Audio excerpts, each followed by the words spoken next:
السلام عليكم. اللهم صل على محمد وآل محمد وعجل فرجهم ولن أعدائهم أجمعين.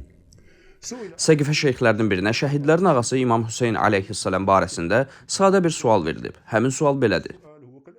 يقول أنا سني وزوجتي من المذهب الشيعي. يقول سمعوا أحد العلماء من المذهب الشيعي يقول جبرائيل كان يبكي على الإمام الحسين، فصار عندهم جدال يقول هل ثبت هذا أن جبرائيل عليه السلام بكى على الحسين رضي الله عنه وأرضاه؟ Çox sadə bir sualdır. İndi də görək söhbəti fırladıb nə cavab verəcək. ما جاء من أن جبريل بكى أو نحو ذلك هذا لا يقال بالرأي، لا بد فيه من دليل. ومن أدرى هذا الذي يقول إن جبريل بكى أنه بكى؟ أين هذا في كلام الله وفي كلام رسوله وقد انقطع الوحي؟ هذا يعني من الأساطير التي يقولها بعض الناس ويضخمون بها الحدث، وهو حدث لا يحتاج إلى يعني بكى جبريل ولا يبكي، هذا مصاب عظيم وجلل. صحيح. فما نحتاج إلى مثل هذا في مثل هذه القضايا والأمور الغيبية. أنا ممكن أقول لا، مو جبريل اللي بكى، ميكائيل ممكن أقول. Cavabı eşitdiniz. Elə ki, məsələ İmam Hüseynə aleyhissalam gəldi, o saat Cəbrailin aleyhissalam ağlamasına dəlil istədi.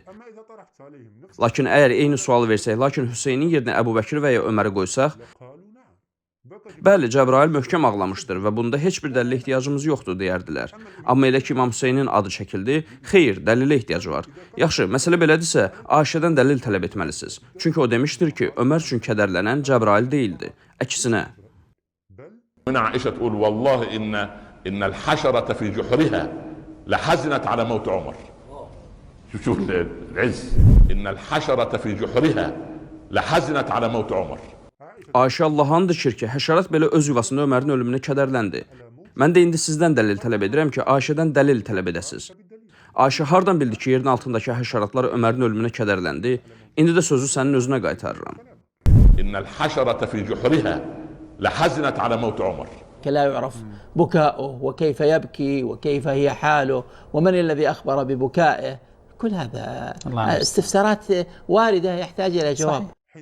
Elə ki, məsələ İmam Hüseynə gəldi, cavaba ehtiyac duyulan bir suala çevrildi. Amma Ömər üçün xeyr, həşərat öz yuvasında ona görə kədərlənmişdi.